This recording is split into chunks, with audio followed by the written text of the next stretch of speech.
The Prince Warriors and the Unseen Invasion, Volume 2, Chapter 11, A Better Shield. Mary Stanton drove Mr. J.R.'s huge SUV like it was a tank, creeping along the state road at 25 miles per hour, forcing a line of cars to crawl behind her. She whipped her head around nervously, nearly knocking Xavier out with her long blonde ponytail. "I've never driven anything this big before," she said, in a panicky voice. Every time a car passed, she swerved to the right and ran over the rumble strips, making the kids cringe. "Sorry," she kept saying. "Not sure this was the best idea my dad ever had," Levi muttered. When the SUV finally pulled into the driveway of Manuel's house, the four kids jumped out as fast as they could. "Thanks, Mary," Levi said, although he didn't actually mean it. "No problem," Mary answered. Once all the kids were out, she put the SUV in reverse and slowly backed out of the driveway, stopping every couple of seconds to check her mirrors. "That's going to take a while," said Xavier, watching her struggle. "She might still be here when we get back." He laughed and headed up the sidewalk. Evan looked up at the window of Manuel's room, thinking there might be some weird flashing going on like the last time, but he couldn't see anything. He followed the others to the front door. Xavier rang the doorbell, and a minute later, Manuel came to the door, breathless and flushed with excitement. "Good thing you're here," he said in a rush. "Wait till you see what I made." Manuel darted up the stairs, Brianna and Levi close on his heels. Evan paused. The door to Mr. Santos' study was slightly ajar again, like it had been the first time he'd come to the house. But he was pretty sure Mr. Santos wasn't home, so he crept toward the door and opened it. Peeking inside, still lying on the desk, was the book that had looked so familiar to him. He slipped through the door and inched toward the book, being careful not to touch anything. "Evan, what are you doing?" Xavier said from the doorway. Evan jumped, startled, his heart hammered in his chest as he had tried to relax. Look, Xavier, this book. There's something about it." He was standing right beside it now, and as he peered down onto the open pages, he knew immediately why he had been drawn to it in the first place. His eyes widened. "Xavier, it's like my book, the one Grandpa gave me, the Prince Warrior book with the crest on the cover." Now he touched it lightly. Somehow he felt like he could, as if having one of his own gave him unspoken permission. "This one looks different," Evan said, thoughtfully, as he leafed through a few pages and then closed the book, examining the cover. "So what's the big deal? Manuel told us he had one." "This isn't Manuel's. His is in his room. I saw it there before, and it looked exactly like mine, but something isn't right about this one." Evan bent over and squinted his eyes, tilting his head to the side to look even more closely, and then he saw it, as plain as day. "Look, the crest looks different here, like it's upside down or backward or something, and it's the wrong color." Evan's voice had risen with excitement. Xavier motioned for him to lower his voice as he turned around to check that they were still alone. Then he leaned closer to see for himself. Evan was right. The crest did look different from the one they'd come to know so well. "Come on, Evan, don't be nosy." Xavier pulled Evan away from the book and back to the door. Evan sighed and followed his brother out of the study, up the stairs, and down the hallway to Manuel's room. Manuel stood in front of his bedroom door, waiting patiently until his entire audience was gathered. When Evan and Xavier finally arrived, Manuel threw open the door with a flourish. "Ta-da!" They stared, open-mouthed, at the huge object leaning against the desk in the center of the room. "What do you think?" Manuel asked, his voice practically squeaking with anticipation. The kids looked at each other and then back at the colossal metal structure in front of them. What is it? Brianna asked, her mouth dropping open in wonder and awe. It's a shield, Manuel said, annoyed that they couldn't see that for themselves. I made it. Whoa, said Evan, moving into the room for a closer look. You made a shield, said Xavier. The thing was as tall as Manuel, made of several hubcaps welded together in a circular pattern. It was outlined in white rope lights, the crest of a Horitos hand-painted in bright red in the center. It's shiny, said Brianna. It's big, said Levi. This is so cool, Evan exclaimed, running a hand over the shiny steel hubcaps. Coolest shield I ever saw. How'd you make it? Manuel grinned, pleased that at least one of them was catching on. Well, I thought about that seed a long time, and I finally decided that Ruach never meant for us to actually use the seed as a shield.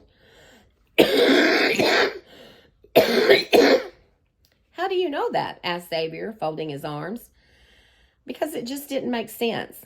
Giving us a useless seed and calling it a powerful shield. I decided that the seed was symbolic. He paused proudly, lifting his eyebrows and smiling, waiting for agreement from the others. Instead, they all stared blankly. Ruach wanted to plant an idea in our minds. You get it? Seed, plant? They stared.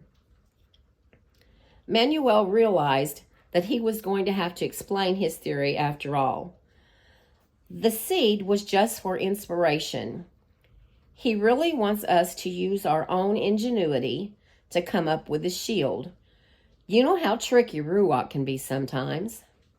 Yeah, but, Levi began, but Manuel kept on talking. So I started searching the internet for ideas, and that's what made me think of hubcaps. I had my dad drive me to the junkyard. It was a little tough finding real steel hubcaps. Most new cars don't have them anymore. But I managed to find a few and simply welded them together. Then I added some other parts, mostly pieces of steel frames that I found to make it stronger. I figured the bigger the better, right? I bolted on handles from a car door. See? This thing will stop arrows, swords, even bullets. You're a genius, said Evan. The others began to nod as if they agreed. It's impressive, that's for sure, said Levi. Looks heavy, said Xavier. Well, it is a bit too heavy. I'm working on that part. Manuel picked up the shield by the handles, but it was so heavy he could hardly get it off the floor. Evan rushed in to help. Big enough for two, Evan said. Looks like you need two to carry it, said Xavier under his breath. Did you draw the crest yourself? Brianna asked, eyeing the design critically.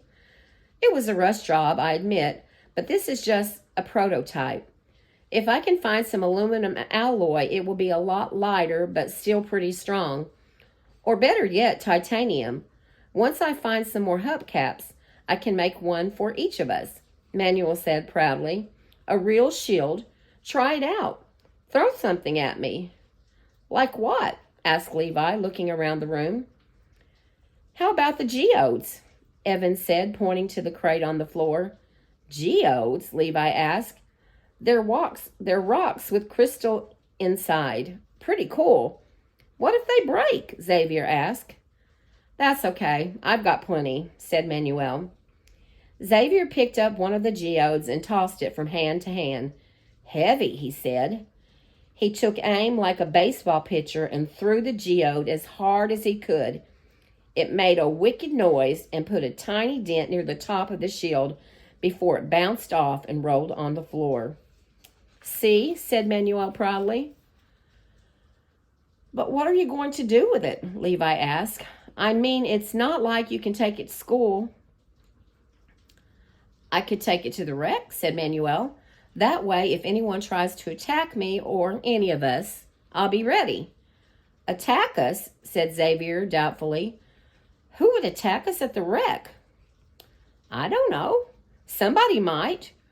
Ruach did say something about the enemy being even angrier than before, said Manuel.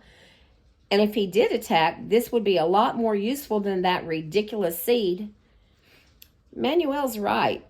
Ruach said we would need to be prepared, said Evan. The enemy is going to attack. I thought he meant in a Horitas, said Levi. We could be attacked here as well as in a Horitas, Manuel said. The idea of an attack on Earth had never occurred to the Prince warriors. Their heartbeats quickened at the thought. They knew that the battles they faced in a Horitas affected their lives on Earth, but they had never considered the possibility of the enemy waging war against them here. Manuel didn't seem to notice the tension. I might even be able to take this with me to a Horitas the next time we go. I don't think it'll go there, said Xavier. It might if I hold on to it really tight, said Manuel. That's cool, how you made the crest light up, said Brianna. How did you do that? Light up? Manuel wrinkled his nose. I didn't make it light up. Then what's it doing? They all stared at the shield. The hastily painted on crest was actually glowing, as if it were lit up in neon. And then it seemed to peel away from the shield itself, floating above their heads. Evan nearly jumped in the air. It's the real crest. Maybe we'll get to try out the shield right away. Let's go, Levi said. Wait, Brianna said. The seeds. We need the seeds. She rummaged through her backpack until she found her seed, still in its bedazzled case. Levi also delved into his backpack until he came up with his. Xavier didn't have his with him.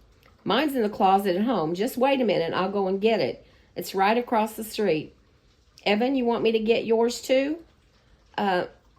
No. I don't have mine anymore. The others looked at him. Did you lose it? Brianna asked. Sort of, said Evan. I kind of threw it away.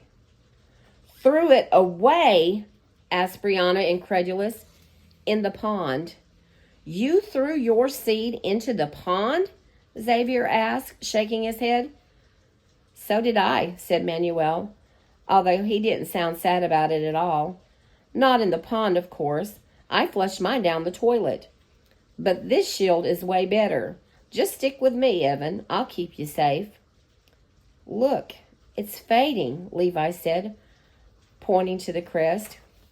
We've got to go. I need to go get my seed, said Xavier. You guys go without me. I'll catch up. He dashed out the door and down the stairs. We should wait for Xavier, Brianna said, but the crest might be gone by the time he comes back. If Ruach wants him there, the crest will find him, said Levi. He gripped his seed in one hand and grabbed the crest with the other. Brianna did too, closing her eyes. Manuel and Evan both held tightly to the homemade shield as they reached up to grab the crest with their free hands. Instantly, they felt as though they were being sucked into a giant vacuum, the room spinning around them like water going down a drain.